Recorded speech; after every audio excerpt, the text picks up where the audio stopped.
皆さんこんばんは。チャーチメディアコミュニティにようこそ。世話役の寺田優と西谷望です。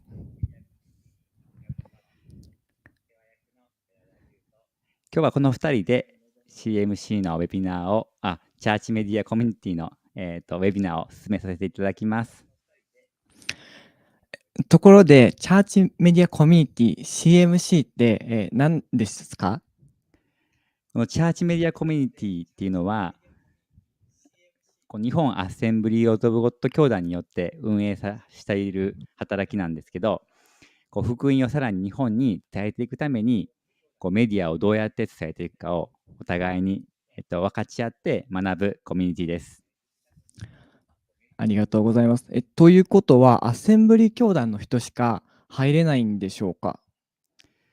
いや、アッセンブリ以外の人も、大歓迎です。私たちもいろいろと教えてもらいたいので、いろんなクリスチャンの方に入ってもらえると嬉しいです。ありがとうございます。最後の質問なんですけど、これから CMC の働きは具体的にはどのような感じで行われていくんでしょうか？月に1回くらいのペースでウェビナーを行っていきます。あとは Facebook のグループで意見交換とか相談とか分かち合いをしていければなというふうに思ってます。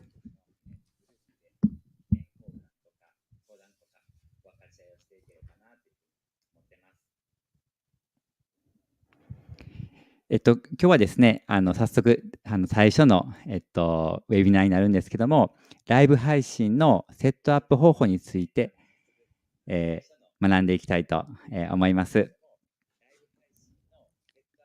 このセミナー中に、今ですね、たくさんの、方が37名の人が見てくれていることを本当に嬉しく思いますし、皆さんを最初に歓迎したいと思います。これからセミナーを始めるんですけど、もし質問とか、コメントがあったらですね、チャットの方に書き込んでいただいて、最後に、質問の Q&A のコーナーを持ちますので、その時に皆さんの質問にお答えできればなというふうに思っています。あとそれとですね、ぜひこの YouTube チャンネルですね、ジャパンエイジメディアの方にですね、チャンネル登録をよろしくお願いします。また、Facebook グループの、チャーチメディアコミュニティの方にもぜひ参加を、お願いします。また、お知り合いの方で何かクリスチャンの方でメディアについて知りたい、学びたい、また得意な方がいらっしゃいましたら、そんな方も、呼んでもらえると嬉しいなと思います。はい、それでは、これから本日のセミナー、ライブ配信セットアップの方法を始めさせていただきます。本日のゲスト講師は、ジャスティン・カバナン先生とジョナサン・ローレンス先生です。ジョナサン先生と、ジャスティン先生はですね、ICA 東京で活動されてます。アッセンブリー・オブ・ゴッドの教団の中でも最も、映像配信やグラフィックに精通しておられるお二人です。今日はまず最初にジャスティン先生をお迎えしてですね、このライブ配信のセットアップ方法について教えてもらいたいと思います。通訳は、名寄聖書キリスト教会の福森義信先生がしてくださいます。今日素晴らしい学びになると信じています。たくさん、メモを取って、学んでいきたいと思います。それではまずジャスティン先生と、福森先生を拍手でお迎えしましょう。So welcome the Pastor Justin, yes, and Pastor Yoshi, yes. Hello, it's good to be here. Thank you so much for letting me be here today. 皆さん、こんにちは。今日この場所に、いることが嬉しいです。ここに、お招きくださいましてありがとうございます。Thank you, Pastor Yu. Thank you, everyone. Thank you, minasan. ありがとうございました。ゆう先生、ありがとうございます。Well, shall we begin? 始めましょうか。I'm ready. はい、ぜひこれからジャスティン先生に、教えてもらいたいと思います。お願いします。ありがとうございます。Well, as Pastor Yu talked about, I work here at ICA Tokyo. ゆう先生が言ってくれたように、私はこの ICA 東京で働いています。I'm an Assemblies of God World Missionary to Japan, serving here in Hongo Sanchome and with Asia Pacific Media. アメリカのアセンブリーから来た日本への宣教師です。本郷3丁目にある ICA 教会で働いています。また、アジアパシフィックメディアと共に働いております。I came to Japan first in 2014 for 6 weeks, and then in 2016 for 1 year, and then back as a fully appointed Assemblies of God World Missionary in November 2020. 初めて日本に来たのは2014年で、その時は6週間来ました。その後に2016年に1年間、またその後2020年に11月に正式な宣教師として戻ってきました。I have a degree in film and broadcasting from Evangel University in the USA and have been working in professional and church media since 2014. アメリカにあるエヴァンジェル大学という大学があるんですけれども、そこでビデオ撮影とまた放送の学位を取得しました。2014年からプロとしてまた教会のメディア担当として働いてきました。And one of the fields I specialize in is production, live production, and live streaming. そして私の得意分野の一つは、ライブ映像の制作とまたライブ配信です。And since that is the immediate need in a lot of churches, especially since the beginning of COVID, today I've been asked to talk about how to set up your live stream and some best practices. そして特に、コロナ禍が始まってから、多くの教会にとって、緊急の課題になっているのは、ライブ配信どうやったらいいか、そのセットアップをどうしたらいいかということだと思いますので、セットアップの方法、どうしたらより、最善のものができるのか、話をお願いされています。Whether you've never done live streaming and you want to get started, or you've already started, but you want to maybe improve your live stream,Today is for you. もし皆さんがライブ配信を一度もしたことがないけれども、始めてみたいのであれば、またすでに始めたけれども、できれば改善したいなと思っているのであれば、この講義はあなたのものです。Now, before we get started, we've done detailed training in the past on live streaming. それでは始まる前にですが、私たちは以前にもライブ配信に関して詳しいトレーニングを行ったことがあります。In fact, we have hours of live streaming training recorded ready for you and your team. 実際録画したものが何時間分もあります。It's called Level Up Your Live Stream. ライブストリームをレベルアップしようというタイトルであります。It's on this channel, so I would highly encourage you, if you haven't checked it out yet and watched it, check it out and share it with your team. それはこのチャンネルにありますので、もしまだ見ておられない方いましたら、ぜひ見てみてください。そしてまた、教会のメディアチームの皆さんと共にも見てください。It covers why you would live stream. It covers best practices on how to set up cameras. It covers so much. So check it out. I pray it blesses you. そのビデオは、なぜライブ配信をするかについても語られています。カメラをセットアップする最善の方法が教えられています。たくさんの内容がカバーされています。ぜひ見てみてください。During my time here, I've had the privilege and honor to meet tons of Japanese pastors and missionaries, and I've had the opportunity to spend a lot of time talking about media.in Japan. 日本に来てから、たくさんの牧師先生たち、また教会、また宣教師の方々と会うことがありました。そしてたくさんメディアについて話す機会があります。And one of the things I've learned is many pastors want to reach out to their community using media, and especially live streaming.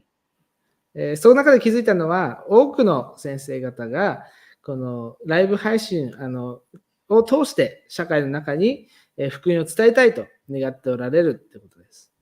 They usually just don't have the extra time, the staff, the finances, the resources, or the training to be able to set up an effective online live streaming ministry. 大抵の場合、効果的なオンラインのライブミニストリーを、ライブ配信ミニストリーを始めるための、余裕が、十分な時間、またはスタッフ、そして経済、リソース、トレーニングが不足しているなと感じます。So today, I'm here to give you some of those resources and the training that can help in that process. ですから今日私はここでいくつかのリソースとトレーニングを提供したいと思います。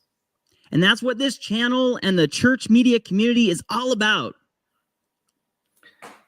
また、それがこのチャンネルとチャーチメディアコミュニティが行おうとしようとしていることです。It's about helping you more effectively reach your community via media means, reaching your community with the gospel message. メディアという手段を用いて福音を社会に持ってコミュニティに持っていくということです。So with that in mind, let's get into it. それを頭に入れて始めてみましょう。How do you set up a live stream? まず一つ目です。どのようにライブ配信をセットアップしますか？ Well, you'll need three main elements: a source, an encoder, and a destination. まず主に3つの要素が必要です。それは一つは発信するもの、そしてエンコーダー、そして送り先となります。The source usually consists of a camera, a computer with presentation software like PowerPoint or ProPresenter, and a sound source, either from a camera, a microphone, or from a soundboard. まず一つ目の、発信元、ソースですね、には、大抵カメラや、パワーポイントやプロプレゼンターのようなプレゼンテーション用のソフトウェア、そしてまたカメラ、音ですね、カメラから入ってくるもの、または音響の PA のシステムからの音源、その3つから成り立っています。Now, before we move on to the encoder, let's talk for a second about presentation software. エンコーダーに行く前にプレゼンテーション用のソフトウェアについて少しお話ししたいと思います。What is a presentation software in a church setting? 教会で使っているプレゼンテーション用のソフトウェアとは何でしょうか？何を使っているでしょうか？It's a software that is used to present song lyrics, scriptures, and message graphics. それは、賛美の歌詞や、御言葉、メッセージの視覚教材などを映すために使われているものです。Oftentimes, most churches use programs like PowerPoint, Keynote, Easy Worship, Media Shout, or ProPresenter. 大抵の教会ではパワーポイントやキーノート、またはイージーワーシップ、メディアシャウト、プロプレゼンターなどを使っています。Out of all of those, I would suggest maybe using ProPresenter 7 because it simplifies the process for putting together songs and message slides in a more modern style.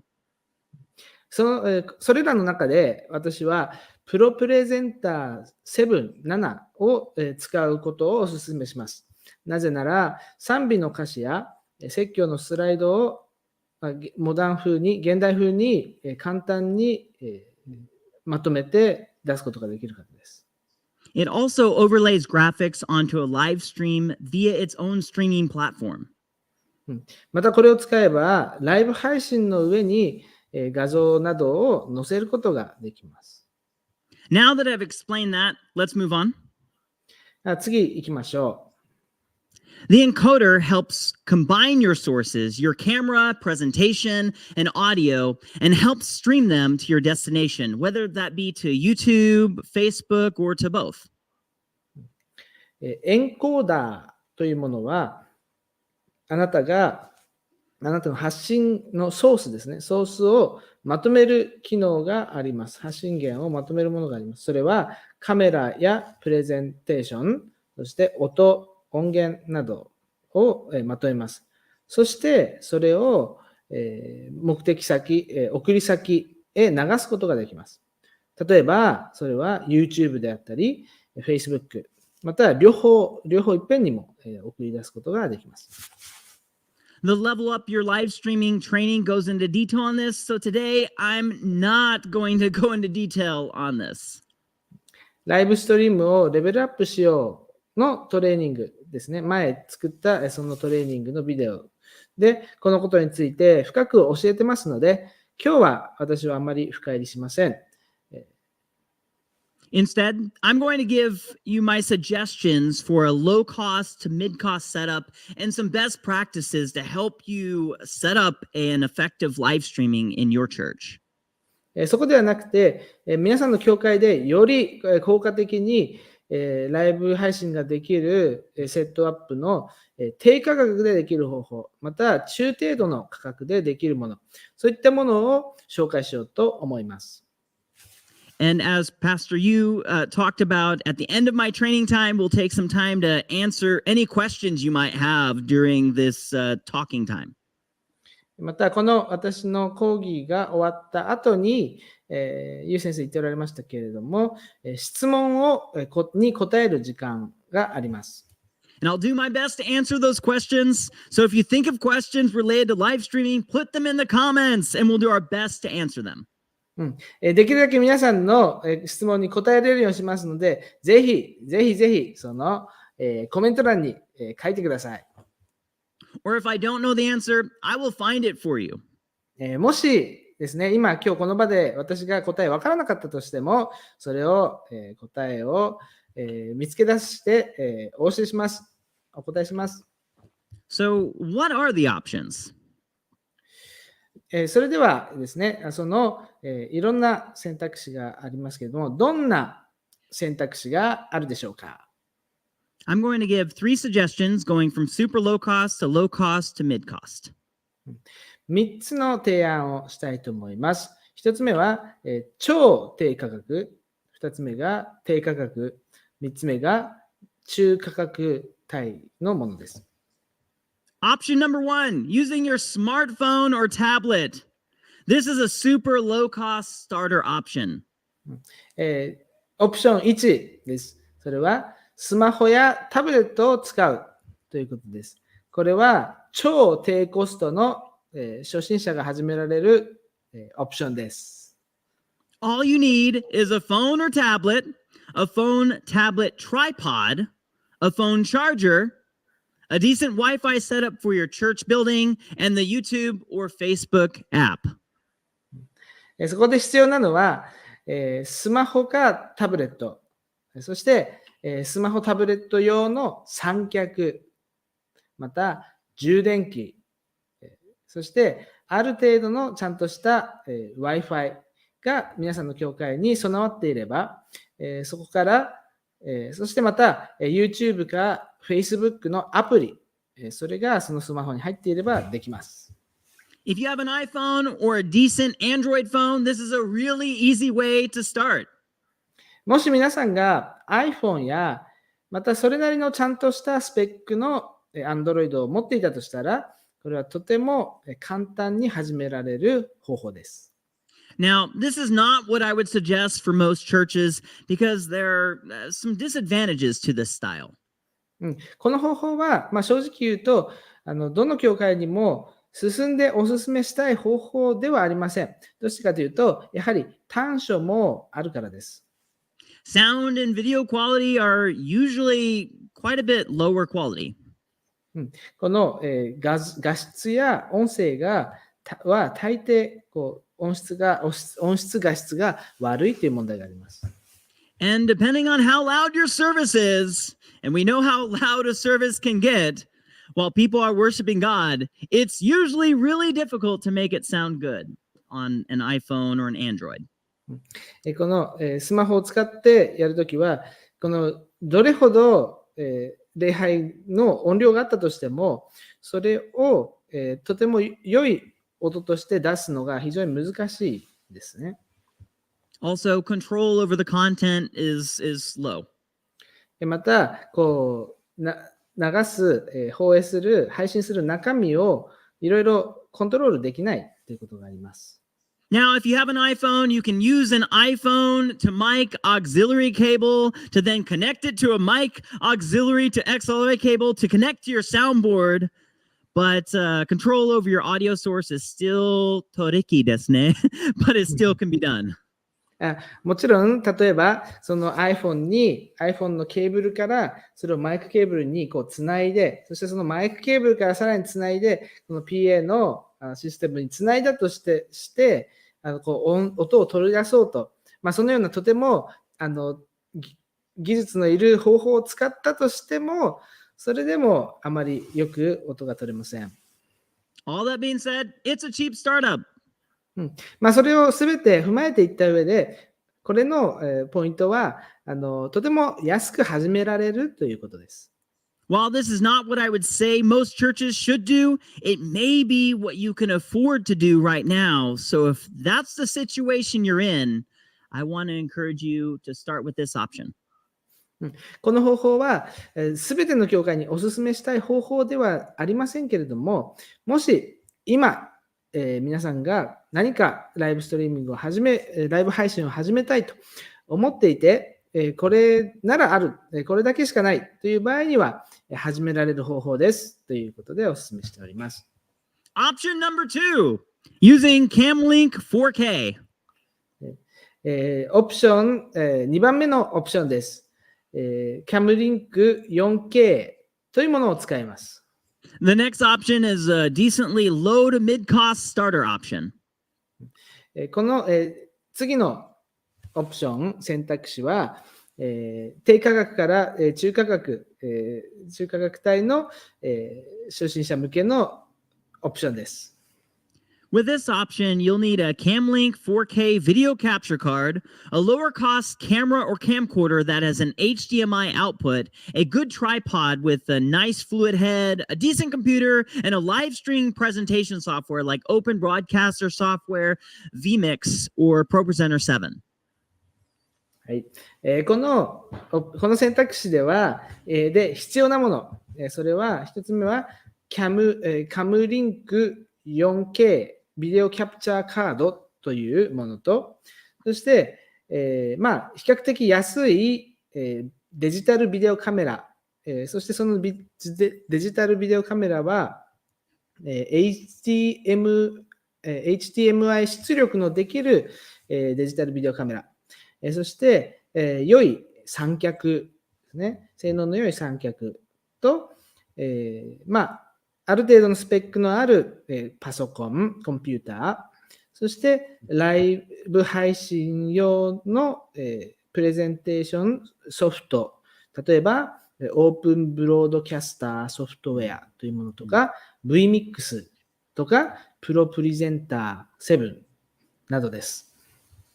The CamLink 4K video capture card is a really easy way to use a USB card. It's a really easy to use USB card that turns a USB port into an HDMI input on your computer, and as a result turns a camera or camcorder into basically a webcam. この CamLink 4K ビデオキャプチャーカードというものは、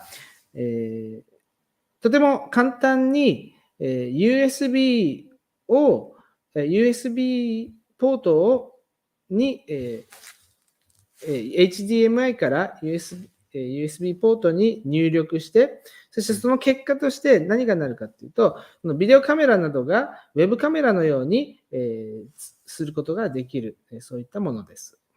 This costs about 19,000 Japanese yen, and the upside to this option is it's budget friendly.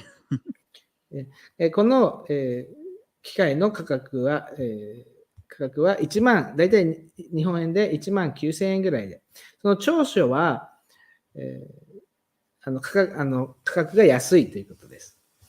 But the downside is it is limited to only one camera, so it makes it difficult to get that desired close-up shot and the desired wide shot in your live stream.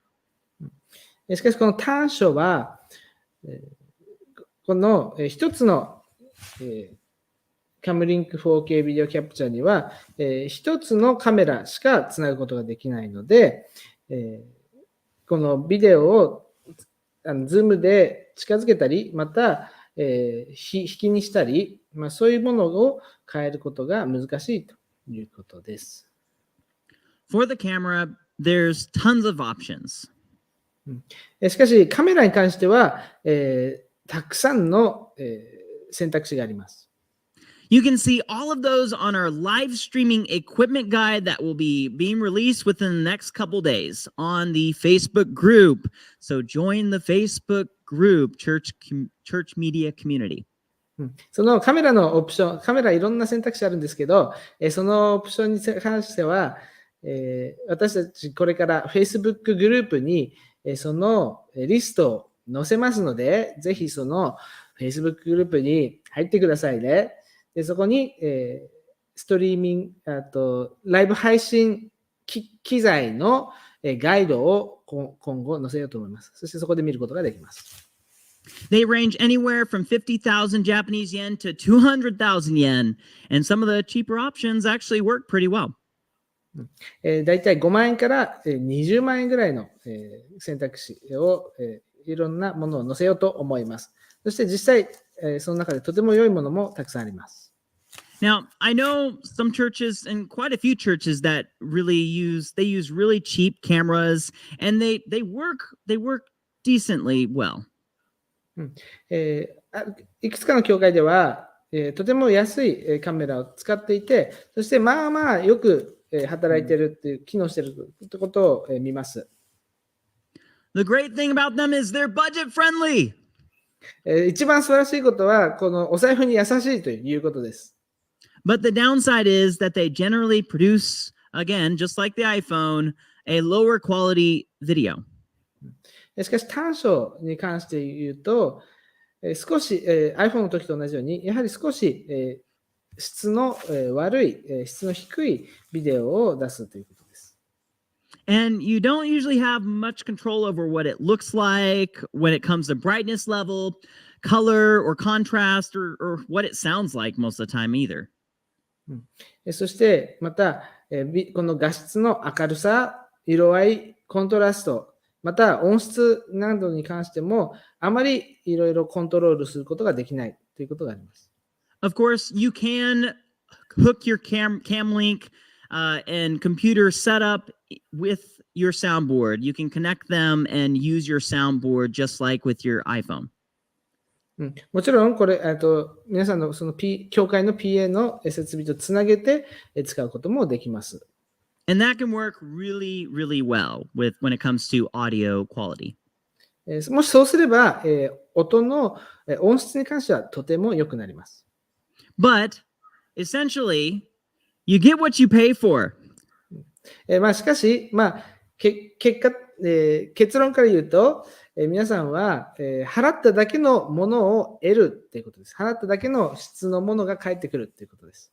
So if you buy a really cheap camera, you're going to get a lower quality video. 安いカメラを買ったのであれば、悪い画質のビデオが撮れます。But it is budget friendly and it could be a good starting place for your church. でも予算的にとてもお財布に優しいので、最初始めるスタートポイントとしては良いかもしれません。With the cam link option, you can use a number of the more costly, more expensive cameras, and this will help improve the quality of your live stream. このキャムリンクを使った、ライブ配信方法では、もしカメラを高いものにすれば、比較的良い、画質のものを、配信することができます。But again, you're limited to one camera, so if that camera gets blocked by someone in worship or something happens to that one camera, your live stream will have a difficult time being really easily seen when using the Cam Link 4K. しかし、やはりこのキャムリンク 4K ではカメラを1個しか使うことができませんので、もし何かがそこのカメラに起こったら、それがすぐにあらわになってしまいます。Next, we've got option number 3, using the A10 Mini Pro. 3つ目のオプションです。オプション No.3、それは、ATEM Mini Pro というものを使う方法です。This is my favorite option, actually. これは私の大好きな、オプションです。選択肢 The です。 ATEM Mini Pro is both a switcher and an encoder. ATEM Mini Pro はスイッチャーであり、またエンコーダーでもあります。Essentially, it takes your sources like your camera, your audio, and your graphics and makes it easy to send them to your destination like YouTube and Facebook. これは、これを使うと、皆さんのソース、発信源ですね。例えばカメラとか音、そして画像、映像などを簡単に、発信先、送り先である YouTube とか Facebook に、まとめて送ることができます。This is the option I would suggest for most churches. このオプションが私はほとんどの教会に提案する、おすすめする方法です。It is certainly the most versatile option within a budget, and it is the most volunteer-friendly option as well. これは、用途が、ね、最も多用途のオプションです。この予算内で収めるのには、最も多用途の方法です。そして、実際これはまた奉仕者にとっても、とても使いやすい、オプションです。And I would say it also has the greatest flexibility for growth. また、そのを発展させていきたいときに、その柔軟性を持っています。I say this because you can buy one camera and hook it up to the first port, the HDMI port on the ATEM Mini Pro, and then later buy another camera. You don't have to buy multiple cameras all at once. 例えば、最初はカメラ1個しか買うことができなかったとしたら、その1個のカメラを ATEM Mini Pro のポート1個目につければいいんです。そしてまた、さらにカメラを買う余裕が出てきたら、その時にさらにATEM Mini Pro のポートに増やしていけばいいです。And you can even buy a cheaper camera and plug it in to the ATEM Mini Pro. もちろん最初はもっと安いカメラを買ってつなげることもできます。So that's why I would highly suggest this one because it is a cheaper option, but it also gives you the ability to add on to it and improve it as you go. これは私はなのでこれをお勧めします。なぜなら、これはとても安いオプションであるだけでなく、その後追加していくことのできるオプションだからです。This option is actually what we use here at ICA Tokyo. これが私実際この ICA 東京で使っているものです。Now, what you need for this option is, of course, the ATEM Mini Pro, and that costs about 50,000 yen, a camera or camcorder, a good tripod with a nice fluid head, a decent computer, and a live streaming presentation software like ProPresenter 7. このオプションで必要になってくるものは、まず何といっても ATEM Mini Pro です。これはだいたい5万円くらいです。また、カメラかビデオカメラですね。そして、三脚ですね。ちゃんとしたとても良い三脚。そして、ある程度の性能のコンピューター。また、ライブストリーミング、プレゼンテーションのソフト、プロプレゼンテーター7などが必要です。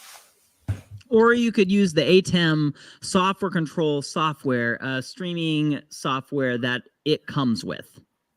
または、この ATEM Mini Pro を買うと一緒についてくるソフトウェアがあります。それが ATEM ソフトウェアコントロールソフトウェアというんですけれども、それをこの配信用のソフトとして使うこともできます。Now, the ATEM Mini Pro is a great option because it has 4 HDMI inputs and 2 3.5 millimeter audio inputs essentially a headphone jack that can output via USB-C to a webcam format on your computer. It turns it into a webcam on your computer.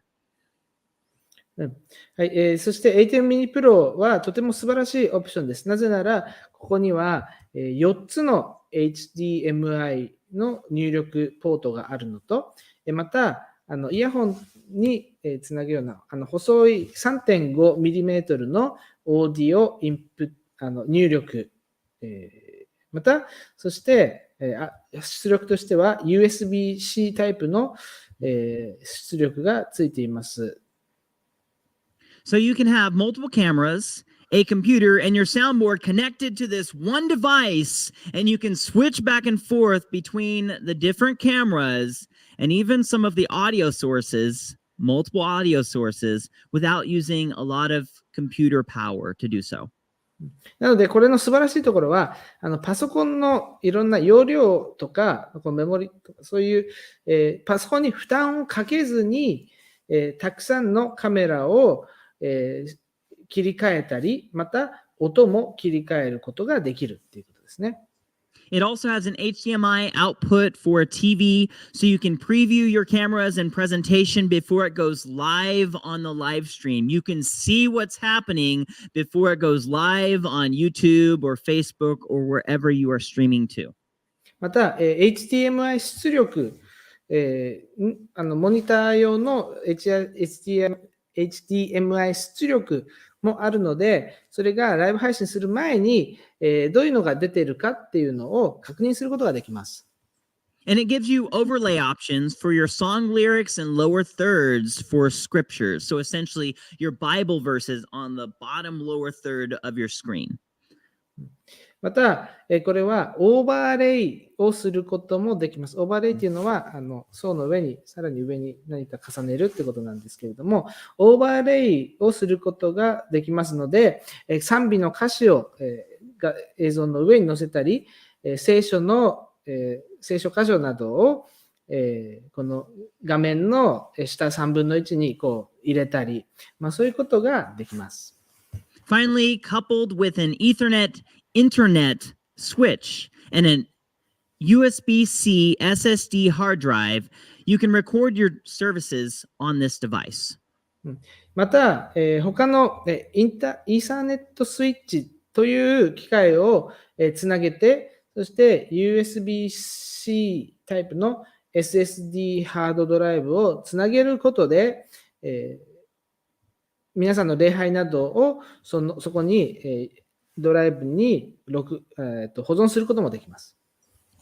It makes it very easy to be able to grab your recorded messages and utilize them for social media purposes, repurpose them for social media content or YouTube content.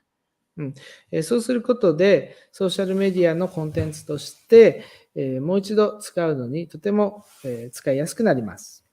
So it's so versatile, and I would highly recommend it. This is absolutely my preferred system. これは本当に素晴らしいです。これは私は本当にお勧めします。Now, there are some other A10 Mini Pro options that cost a little bit more, and they give you more inputs and ability to control your device, and we're looking into those for ICA Tokyo in the near future, but this is where I would start and would suggest starting for most churches.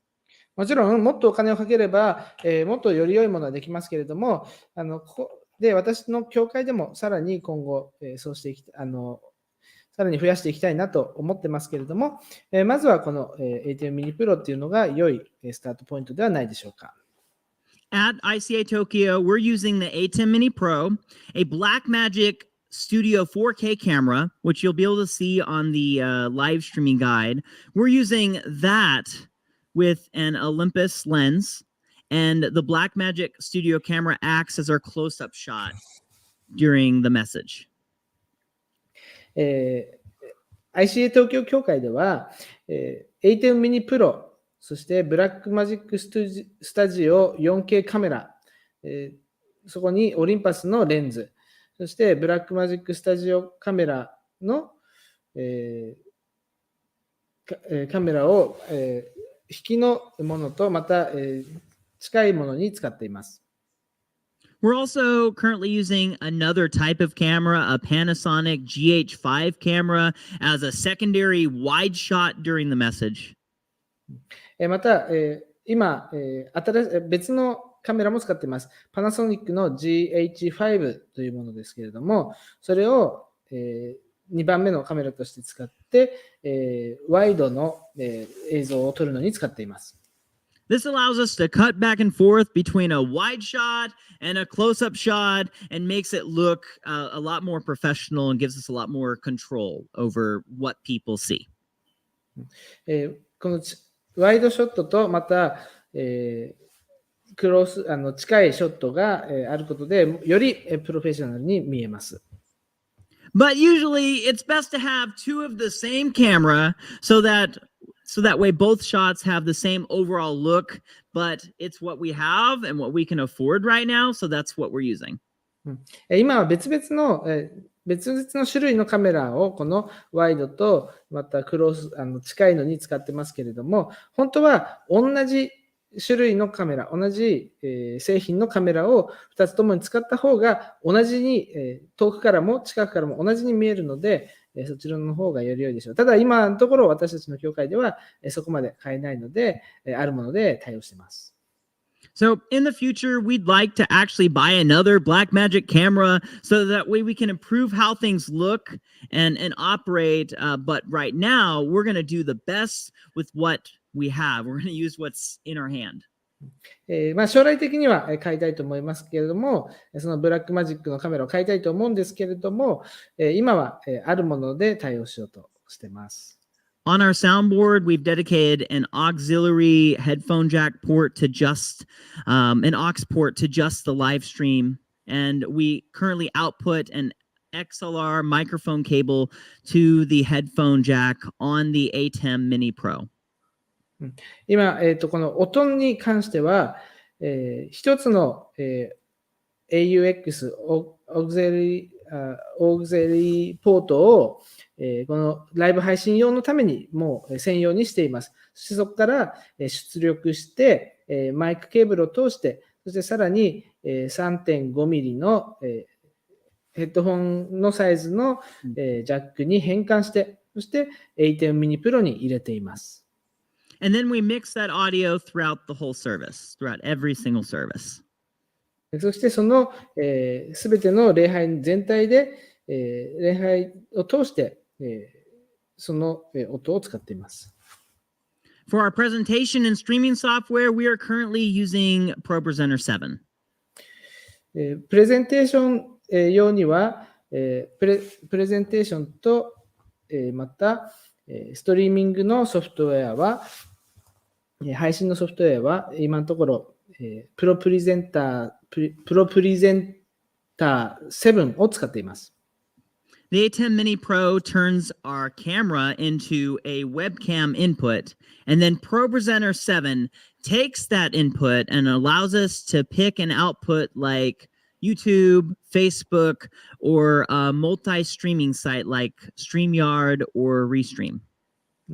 A10 Mini Pro を通して、そのカメラがウェブカメラのようにパソコン内に入力することをさせてくれます。そして、プロプレゼンター7を使うことで、その入力を出力することが YouTube や Facebook などに出力することができます。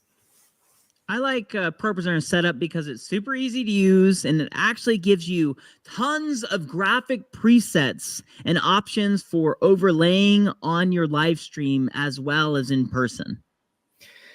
プロプレゼンター、すみません、噛みます、この言葉。プロプレゼンターの、設定が、とても好きです。どうしてかというと、これとてもいろんな画像、いろんなグラフィックを載せたりするのが、とても簡単なんですね。はい。And also, and I like this. This is great. And every pastor I know usually likes this. One volunteer One volunteer can run both graphics for both in-person service as well as for the live stream. So you only have to get one volunteer to do all of the graphics. プロプレゼンターを使うと、一人の奉仕者で、この礼拝の中のこの画像、プレゼンテーション、賛美とかですね、そういうのと、また同時に、配信用の画像も両方、一人の人が担当するだけで、両方に出すことができます。In my opinion, if you can move away from PowerPoint or Keynote and towards ProPresenter 7, that would maybe be the best option. もし、この PowerPoint から、または Keynote などを使っているのであれば、そこからプロプレゼンターに移るのは私のおすすめです。It costs about 54,000 Japanese yen for one license. 日本円で54,000円ぐらいそのライセンスに必要です。And it makes things a whole lot easier to present in a more modern way. そしてまた現代的な方法で現代的なものを出すのがとっても簡単です。Finally, we schedule live stream events through a multi-streaming platform called Restream, and we stream all our content directly to YouTube via Restream. また、最後にですけれども、私たちはライブ配信のイベントを、複数配信のできるプラットフォームであるリストリームというものを使って、配信をしています。それを使うと YouTube や、ですね、YouTube に直接配信ができます。We do this because YouTube is the top visited social media platform in Japan. 私たちはこうしているのは、日本では YouTube が一番の、ソーシャルメディアのプラットフォームだからです。And we want to be where the people are at. 私たちは人々がいるところに配信をしたいと思っています。And you know what? It actually helps your church show up when people are searching on Google because Google, guess what? Google owns YouTube. これはGoogle で皆さんがあなたの教会を探したときにすぐ出てくるようにする助けになります。どうしてか知ってますか？ YouTube は Google が所有してるんですね。This would be my suggestion for where to stream to first. YouTube. これは、これを通してもどこにまず配信すべきかっていうのを指針になります。YouTube に配信したらいいですね。The second option would be to stream to Facebook to maybe reach an international audience. 2番目の、のオプションとしては Facebook っていうのはあると思います。もし国際的な、視野があるのであれば Facebook も、ありだと思います。Now, there are some variations to this plan and so many options. You can essentially mix and match most of the options I've talked about tonight. So feel free to look over the streaming guide that we will be posting sometime within the next 2 days and consider what options you might be able to invest into as a church. いろいろな、方法、いろいろな種類があります。皆さんは最終的にはそのいろいろな方法を自分なりに混ぜて合うようにして作っていくとのが私が今夜話したの中でですね、そういうのをいろいろ織り交ぜながらやっていくことになるのかなと思います。なので、これから私たちは Facebook にいろいろなガイドを流していきますので、それを通しながら見て学んでください。そして、そこから、皆さんにとって、皆さんの教会にとって最も良い、投資の、方法は何なのかということを考えてみてください。Now, I know we've talked about a lot of technical things, so we're going to talk a little bit more, and before we get into a time of questions and answers, we're going to talk about best practices for launching a live stream. 今すごくこれから質問タイムに入りたいと思うんですけれども、その前に今技術的なことたくさん話しましたけれども、じゃあ何が一番良い方法なのか話したいと思います。But before I get into that, let me remind you, if questions have been popping into your mind as I've been talking, feel free to put those in the comments and we'll talk about them in just a minute. もし皆さんの頭の中に質問が浮かびあったらそれを書いてください。All right, well, let's talk about the best practices for launching a live stream. ライブ配信を始めるために、まず私たちが実際にすべき、一番大切なことを、見てまいりましょう。In fact, I have 6 best practices for launching a live stream. 6つ実践すべきこと、私は用意してきました。Number 1, and we know this one, but it's first seeking Jesus. That's important, right? 1番目です。それは何よりも、まず、イエス様を求めるということです。大切ですよね。As with anything as a Christian, our first step should probably be to ask God about it and seek Him for what He wants to do. クリスチャンとしてまずすべき、最初に何をすべきかというと、やはりイエス様に聞くということです。そしてイエス様が何をすべきなのか、何を教えておられるのか聞くということです。Ask Him for His wisdom and direction. He'll give it if you just simply ask. 神様に、それを聞きましょう。そうしたら、イエス様は与えてくださいます。その答えを与えてくださいます。Number 2, while you're considering what step to take, think about the future of your ministry and not just right now. 2番目です。それは、今だけでなく、ミニストリーの将来を考えようということです。What step can you take today that will make tomorrow easier to reach people with the gospel message? 将来、イエス様の福音を伝えることをより簡単にするために、今日どんなステップを踏むことができますか？ Number 3, whatever your situation, start somewhere. ナンバー3です。どんな状況であれ、どこかで始めるということです。Take a step. If you need to start out with a phone, start there.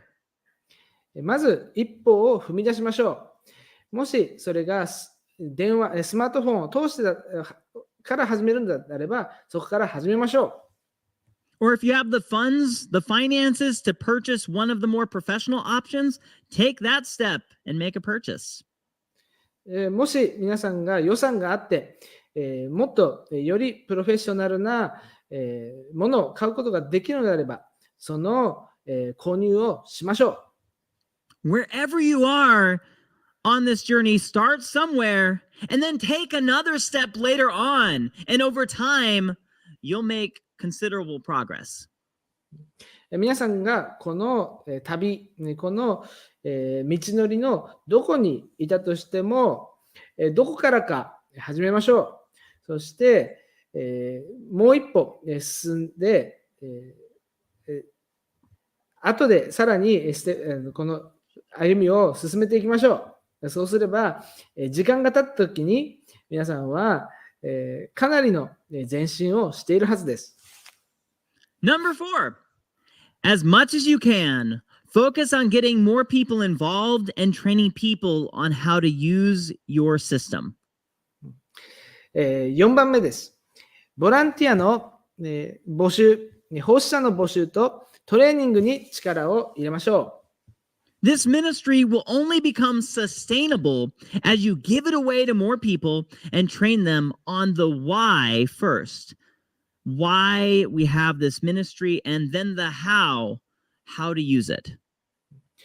このミニストリーはできるだけたくさんの人に受け渡していったときにずっと続いていく働きになっていきます。そして彼らをトレーニングしましょう。そしてまず最初に教えることは、なぜこのミニストリーをしているかということです。Number そして 5. その次に、すそのみません。次にどうやってこの機械などを使うかということを教えましょう。Number 5. Check your lighting, your audio, and your background. 5番目です。はい皆さんの教会の照明、音響、そして後ろの背景ですね。それをチェックしてみましょう。These are all important elements to making a live stream more appealing.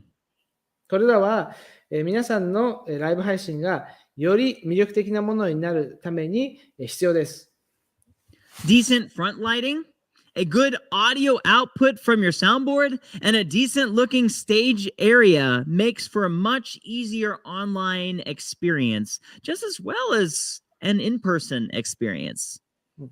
ちゃんとした前からの照明、そして、PA、音響からの、より良い音、そしてよく見える、ステージ周りというのは、ライブ配信をより良い経験として、視聴者が見ることができます。でもちろんそれはライブ配信に限らず、実際に礼拝に来る人たちにとっても、そうですよね。If you don't have good lighting, it's going to look really grainy and low quality online. もし、照明が良くなかったら、ライブ配信は、とても、低、質の低いものに見えます。If you don't have good audio, if it's hard to hear or mixed in properly, people will not usually stay for very long on a live stream. もし、音が良くなかったら、人々は、長時間聞いてくれないでしょう。そして、すぐにライブ配信から去ってしまいます。And if your stage is messy or cluttered, it can be distracting for an audience online as well as in person. そしてもし、ステージが何か散らかってたり、物がたくさん置いてあるような状況であったとしたら、それは、ライブ配信見てる人にとってとても気になるものでしょうし、それは実際に教会に来る人にとっても同じ、そのように感じるでしょう。Number 6, treat it as a ministry. This is a ministry. Treat it as a ministry, not just a live stream at the back of the room. 6番です。部屋の後ろでライブ配信をするのではなく、ミニストリーとして扱いましょう。The people online are people who need Jesus. オンラインの人々は、イエス様が必要な人々です。It's not about the technology. これは技術のことだけじゃないんです。技術なんではないんです。It's about the people and sharing Jesus with people. この働きはイエス様に関することで、イエス様の福音を人々に分かち合うことなんです。God can use your live stream as an opportunity for people who've never attended a church before to come to church online for the first time and experience the presence of God for the first time and maybe even come into the kingdom of God. 神様は皆さんのライブ配信を通して、これを人々が初めて教会を経験し、そしてまた初めて神様の臨在を体験し、そしてもしかするとさらにこの神の国に入ってくる、そのための機会として用いることができるんです。It's a ministry, not just technology. これはミニストリーです。ただの技術ではありません。All that being said, all the technology that we've talked about tonight, all the different points, I know that thinking about this stuff can absolutely be a little overwhelming. So I want you to know, I understand. I get it. 全部言ったところで、もしかすると、皆さんはこのすべてのことを考えると、なんかちょっともう自分には手に負えないほどたくさんのことがあるなと、ちょっと圧倒される方のことだなと思ったかもしれません。私はその感覚がわかります。I want to encourage you that we're here for you. 私は皆さんを励ましたいと思います。私は、皆さんのためにここにいます。We want to help you and give you the tools and training you need to make steps towards reaching people with the gospel in your community through media means. 私は皆さんのコミュニティにいる人々のために、福音を届ける、その働きのお手伝いをしたいと思っています。That's what I have to share today. Thanks so much for letting me share. And I pray that this will be used for the kingdom of God and for his glory in your church and throughout Japan. 私が、今日お話ししたいことは、ここまでです。これを、皆さん、神様の栄光のために、日本でイエス様の福音が述べ伝えられるために用いられることを願っていきます。ありがとうございます。ありがとうございます。ジャスティン先生。福森先生の通訳ありがとうございました。すごくわかりやすくて、あと面白くて、めっちゃ励まされました。ありがとうございます。もう、たくさんコメントを僕もしたいんですけど、そうもうたくさん質問がね、来てるんで、早速質問の方にうっすらしていただきたいと思います。まず、MTO さんからなんですけども、カメラと ATEM ミニの配線に困ることはありませんか？また配線をどのように工夫していますか？という質問が来ています。There's one question from the audience which says, is there any difficult point when you connect camera and ATEM Mini Pro? Do you have any tips for connecting for the connection? Okay. So I would say first it depends on the camera and the camcorder. それは、カメラとキャンコーダー、どんなカメラを使っているか、どんなビデオカメラ、またはカメラを使っているかによります。Usually, cameras or camcorders have an HDMI out port. Newer cameras and camcorders have an HDMI out port on them. 新しくできたカメラやまたビデオカメラっていうのは大抵 HDMI 出力という機能が備わっています。And usually you want to plug that in, and then if you're using the ATEM Mini Pro, you'll plug it into your HDMI 1 or HDMI 2 port. そしてその機能があれば、カメラと、ATEM Mini Pro のポート1、ATEM Mini Pro のポート1かポート2に、入力すれば、And usually what you want to do is check your settings on your camera or camcorder. そしてから、皆さんのカメラかビデオカメラの設定をチェックします。And you want it to match the settings. If you're using the ATEM Mini Pro, you want it to match the settings on your ATEM Mini Pro.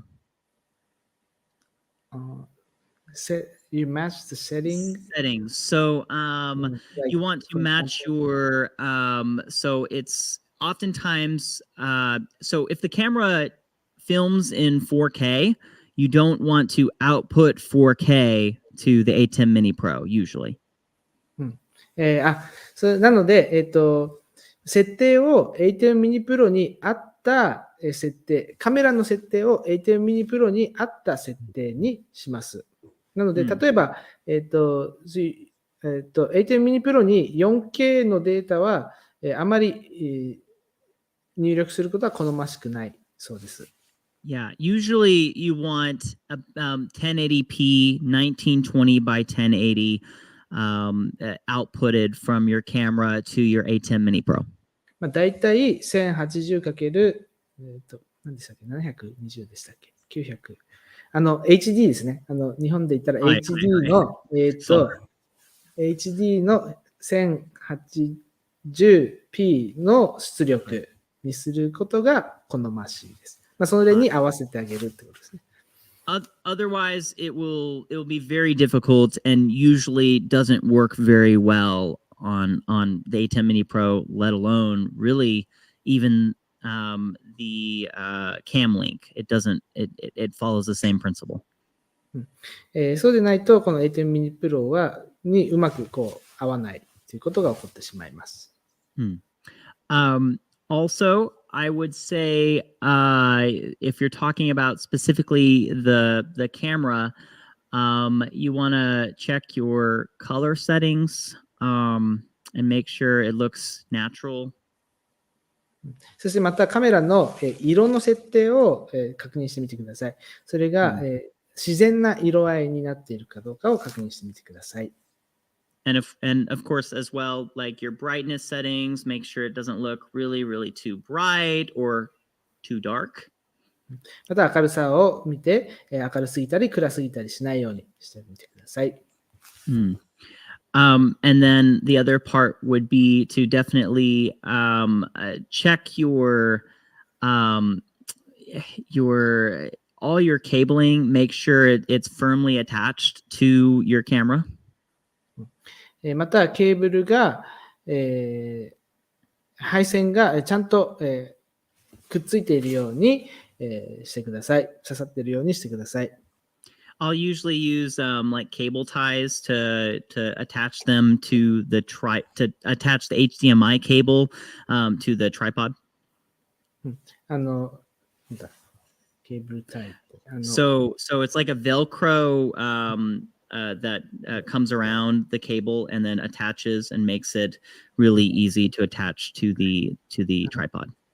日本語で何て言うんでしたっけジップ、ってやるですね。ケーブル、配線用のケーブルをよく使って、それで配線をまとめてきれいにしてます。And that makes it where it doesn't come unplugged from the camera very easily. でまたカメラから簡単に抜けないようにしてください。I would say also one of the other things so if you were to hook up a camera or camcorder to the A10 Mini Pro, usually you're not going to want to try to stream at 1080p at like full HD. そして、カメラまたはビデオカメラからA10 Mini Pro に入力して、ライブ配信するときはフル HD の、1080では、あまりしない方が、出力しない方がいいです。So you while at one point on the camera you're outputting full HD, on the A10 Mini Pro you would actually set your settings most of the time to 1280 by 720, which is 720p. So it's kind of like partial HD. だいたい 720p で出力した方が、いいです。Yeah, that's usually the best practice. I don't know if I'm answering your question fully though. Like, so if I'm not, please feel free to put more in the comments and let us know. ちゃんと質問答えられたかわからないんですけど、もしさらに聞きたいことがあれば、さらにコメントしてください。ありがとうございます。質問はこの後ここでは扱えなくても Facebook グループで扱うこともできますので、聞いておられる皆さんもこれはどうなんだろうと思うことがあれば何でもコメントに突っ込んでもらえたらと思います。はい、それでは2つ目の質問に、移らせていただきます。プレゼンテーションソフトはプロプレゼンター7や VMix などあると思いますが、一番のおすすめはプロプレゼンター7ですかという質問を、トイプードル春との日常チャンネルさんからいただいています。Okay. Regarding the presentation software, I know that there are the software like ProPresenter 7, VMix, and so on. but your recommendation, the best recommendation is Pro Presenter 7. Yeah, I would say so I would have two recommendations really. One for a lot of churches that are just starting out, that maybe might not have a lot of volunteers running song lyrics and sound. I would suggest Pro Presenter 7 as the streaming software, as well as your presentation software, because it just makes it one person running it. So that would be my recommendation. おすすめです。私の、ライブ配信始めるばかりの教会にとってのおすすめは、プロプレゼンター7です。はい。ゆう先生はとても滑舌がいいですね。それの、どうしてかというと、一人で、ライブ配信もまた、教会内での、スクリーンに映す、そちらも一人で、簡単にできるので、プロプレゼンターがおすすめです。はい。そして、I would say that Pro Presenter 7, even if you use another streaming software, I would still suggest Pro Presenter 7 as your presentation software because of the modern styles that they have and just the easiness of use for volunteers. もしかしたら配信のためにまた別のソフトを使う必要があるかもしれませんけれども、それであったとしても、プロプレゼンターをおすすめです。どうしてかというと、とても現代的な、出てくるこのグラフィックの感じが、とても現代的な感じなんですね。Now, last part answer to this question would be, if you have been doing live stream maybe for a little while and you have volunteers and you're like, I want to level up, I want to level up my live stream a little bit more, then what is my favorite way is actually using the ATEM software, control software that comes with it. もうすでにある程度ライブ配信やってて、放射もある程度いるんですっていう人への、おすすめは、ATEM Mini Pro のソフトを使うということです。It just gives you a lot more control over when the graphics come up on the screen and makes it easier for mistakes to be covered up with a volunteer maybe running graphics and they might put the wrong graphic on the screen at the wrong time. You can cover that up with this software. そのソフトウェアを使うと、いつこの、画像が出てくるかとか、そのコントロールをするのがよりコントロールしやすい。また、間違ってしまったとしても、それをこうカバーアップしやすいということだそうです。Yeah, I hope I've answered your question. If you have, more additional questions on that, please feel free to put in the comments or description or like on the Facebook group. 質問に答えれたんだったら嬉しいんですけれども、もしさらに質問あったら Facebook グループで質問してください。ありがとうございます。すみません。最後にもう一つの質問で、プロプレゼンター、拝見しましたが、日本語情報がないので、なかなか一から使うのは難しそうですね。OBS にもしたいけど、どうなんでしょうか。プロプレゼンターを使うのにプロプレゼンターを簡単に調べて使う方法は日本語で調べられるのでしょうか。価格はいくらでしょうかという、質問が来ています。This is one last question. I looked into Pro Presenter, but I couldn't find any information in Japanese, and it seems to be very difficult to start out without knowing English. So I was thinking about using OBS. What's your opinion? And is there any easy way to know how to use Pro Presenter in Japanese? And how much does it cost? 少しちょっとタイムしてもいいですか？はい。私たちもプロプレゼンターを、使ってるんですね。で、日本語がなくてすごく苦労したので、めちゃくちゃお気持ちはわかります。もし今後助けが必要であれば、私たちも全然使いこなせてはいないんですけども、お助けすることはできるかなと個人的に思いました。はい。We, the Naki Church, also use ProPresenter, and we couldn't find information in Japanese. So if we could help you, we can always answer your questions. Yeah. That's what Pastor Yu said. Yeah, that's awesome. Thank you. I would say also, in addition to that, yeah, it is hard to find like Japanese things on there. I would say in the same way that I will on Japanese sites will use Google Translate on the page. That could help at least with buying or getting started. And then we can certainly help in this church media community as well in kind of helping you get started in that way. I would also add it is actually fairly simple to use, and there are like there's a lot of resources in English. So we can certainly look at what that looks like and seeing what can be helpful for making that easier. But I would also add with OBS, Open Broadcaster Software, while it's free, which is a great price, but it is kind of technical and kind of difficult to like get set up and keep, and really it's difficult for volunteers to use, I find.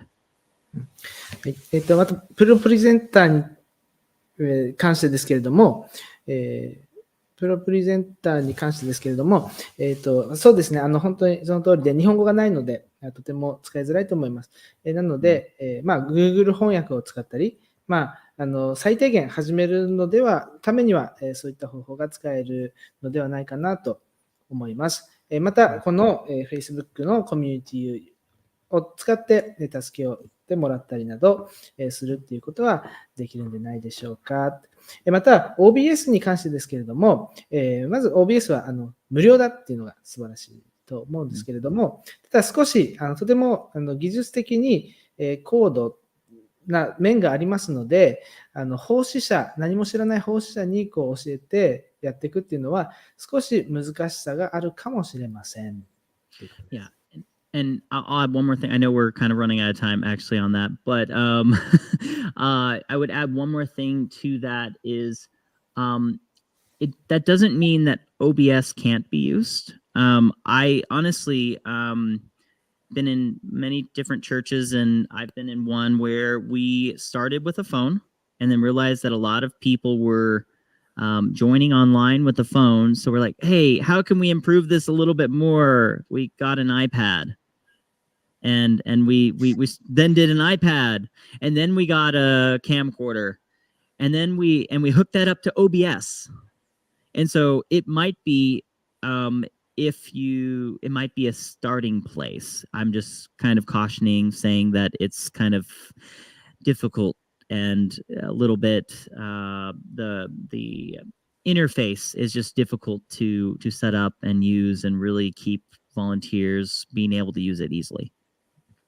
もちろんOBS を否定してるんじゃ全然ありません。私も実際他の教会に行って、最初携帯でスマホで始めたんだけれども、そしてそこに参加者がどんどん与えられて、じゃあ次何したらいいんだろうかっていう次の、ステップとして OBS を始めた人を、教会見たことがあります。その、気軽に踏めるステップとしてとてもいいと思います。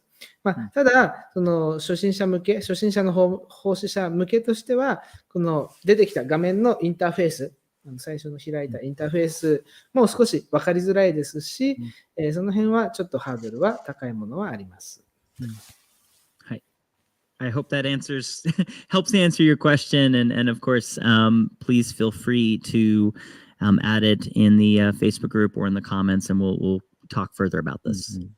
答えになったこと、助けになったこと、なら感謝です。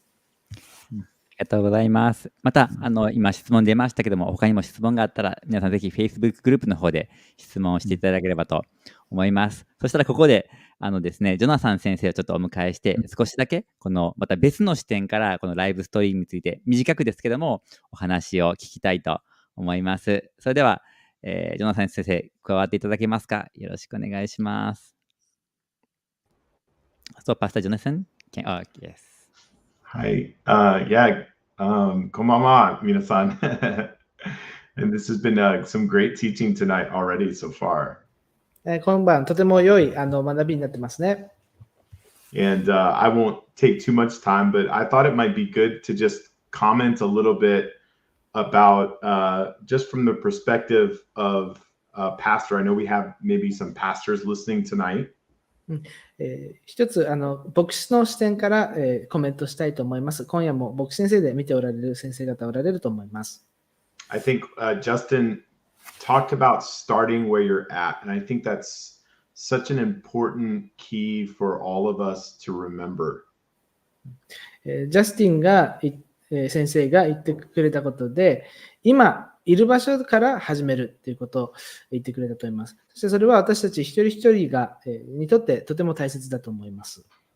I know from a pastor's perspective, we want things to look as good as they can look. We want everything to be as good as it can be. And sometimes we get a little bit nervous about what we have to offer people and if it's inferior in any way. 牧師としていつもできるだけ最高のものを出したいと、そしてより良いものを作りたいと感じて、また、他のより良い人たちと比べて自分は、劣ってるなと感じてしまったり、プレッシャーを感じてしまったり、そういうこともあると思います。And the interesting thing about even what we have done at ICA is it has gone through, our live stream setup has gone through multiple evolutions and multiple changes over the past 3 years. 私たちの ICA 協会では、この過去3年間で、もう複数の変遷、よりよく進化してきた、進歩してきたということがあります。In fact, when we first, when COVID first started happening, the church at the time, we were not lead pastors yet, and the church was not live streaming at all. And so we had to figure out how to start it, just like we're talking about here tonight. コロナ禍が始まったとき、私たちの教会は、ライブ配信など全くしていませんでした。なので、今日話した話のように、最初からゼロから考えて始めなければいけませんでした。And our first setup was what Justin talked about with option 2. We had I already had a camera, but we got the cam link, and then we had our broadcast software, on a computer, and so we had essentially 3 pieces of equipment that we were using. 最初始めたとき、ジャスティン先生が言っていた、オプション2から始めました。私がすでにカメラを持っていて、そしてカムリンクを持っていて、そしてパソコンにはソフトウェアがあって、そこからなんとか始めようとしました。And I remember at the time, we didn't have as large of a missionary team as we have now. And so I had to preach the sermon, and my only volunteer was my wife, and she didn't know anything about media, so I had to train her on how to run our live stream. 私が初めて始めたときは、今みたいにたくさんこのチームがいませんでした。なので、私が説教しているとき、私の妻が、何にもメディアのことを知らないにもかかわらず、その配信の奉仕をしなければなりませんでした。And so, thank God our team grew, and my wife, I know, is very relieved to no longer have to be doing that job.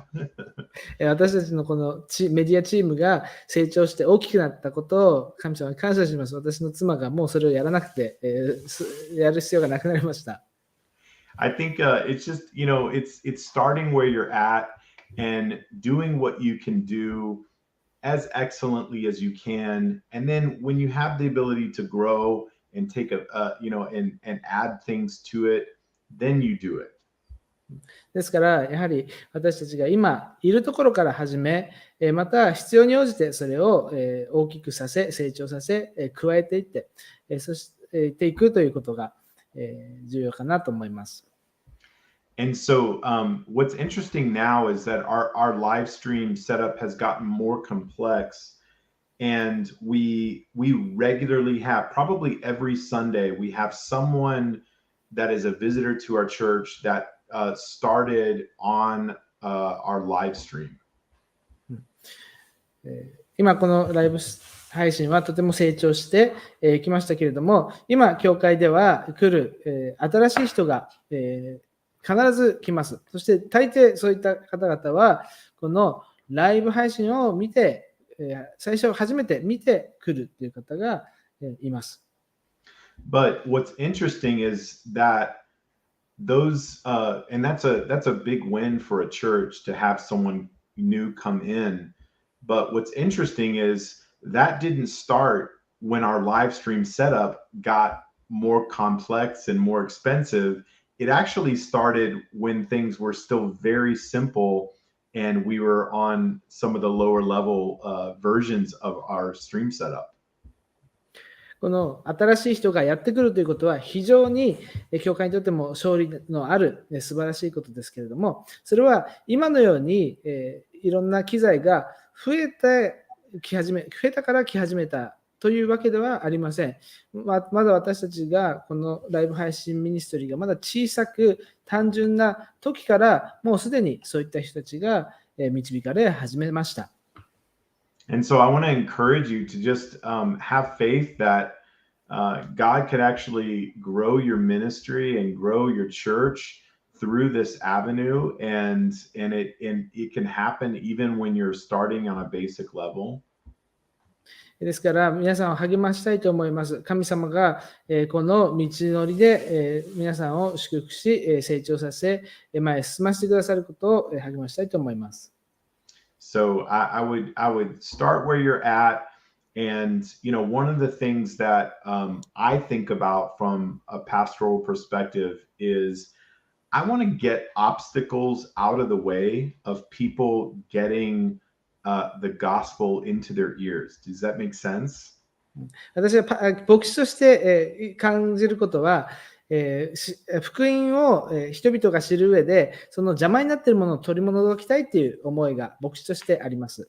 So as you begin to talk about starting a live stream, or maybe you're already live streaming, what we want to do is really look at our setup and see how easy is it for new people to access our stream. How easy is it for them to access our presentation of the gospel?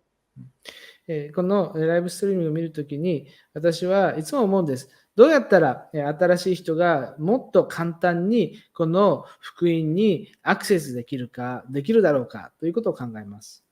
And I think sometimes what we see is that churches put unnecessary obstacles in the way, and that it actually creates an extra step that people have to go through to be able to see their live stream. 教会は時にその逆にですね、教会はともするとその障害を置いてしまう時があるんです。その人々がライブ配信を見るために、別のステップが必要になるような、障害を置いてしまう時があります。So an example of that would be if you're live streaming to a line group, well, that means that for someone to hear the gospel, they have to join your line group first. もしライブ配信を LINE グループにだけしてたのとしたら、その新しい人が礼拝を見るためには LINE グループにまず入らないといけないということがあります。And I think that represents an obstacle. They have to take an extra step before they can watch your stream. And so, whereas if you stream on YouTube, anyone in your congregation can share that and anyone can watch very easily and quickly.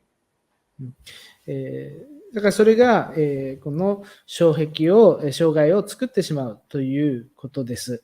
でももしそれをYouTube に載せたらどうでしょうか。教会にいるどんな人でもそれをシェアして、共有して、周りにいる、クリスチャンでない人に、共有することができます。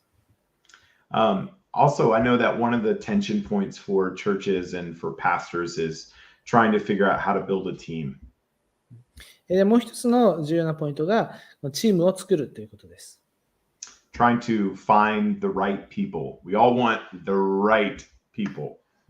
私たちはいつもそれに適した人が必要です。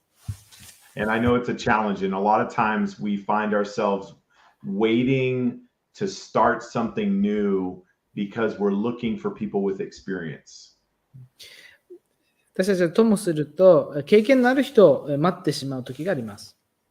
And what I would encourage you tonight is instead of waiting for people with experience in live streaming, is what we want to do is look for people with the right attitude.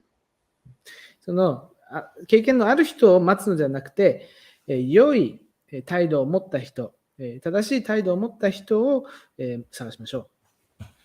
We have an amazing production team at ICA, and most of the people started out knowing absolutely nothing about cameras, pro presenter, or live streaming. ICA 協会では最初何も知らない人たちが始めました。カメラのこととか、プロプレゼンターとか、全く知らないで始めました。And yes, they have us there to train them, but the greatest success we have seen has been with the people that have the right attitude. 何よりもの成功は、正しい心、正しい良い心、態度を持った人と共にやったことです。These are people that really understand the why behind what we're doing. こういう人たちは、なぜこれをしているのかということ、その行っていることの後ろになぜがあるのかをよく分かっている人たちです。And as a pastor, I think having the right person with the right attitude, I would take that any day over a trained, experienced person with a very poor attitude. そしてそれは、ものすごい技術を持って訓練されたけれども、良くない、態度を持った人よりもはるかに、良いことです。And I think when we have opportunities to entrust volunteers with responsibility, and I think it really empowers them and helps them feel like they're taking ownership of the ministry. また、奉仕者を信頼して、委ねて、行くときに、奉仕者は、それを自分の働きとしてしっかり受け止めていくようになります。So I just encourage you tonight to don't necessarily look for the perfect person with a lot of training, but look for people with the right attitude that really understand why that this is important in your church. ですから今夜皆さんを励ましたいと思います。何か経験のある人を待たないでください。教会の中にある良い態度、良い心を持った人を用いてください。And look at your current setup or maybe the setup you're thinking about doing and just look for barriers or obstacles that might be there in the way of people getting to your church's message or your services and do everything you can to remove those obstacles. また、その障害となるものを見つけ出して、それをできるだけ取り除いてください。We actually take this approach both with our live stream and our in-person services. Is we want people to walk in and even in person and have really no barriers to be able to sit and enjoy and hear God's word. 私たちの教会では、それはオンラインに限らず、実際の教会でも同じように考えて、できるだけ人々が入ってきやすいように、それを心がけています。So I think we'll maybe have just a few minutes.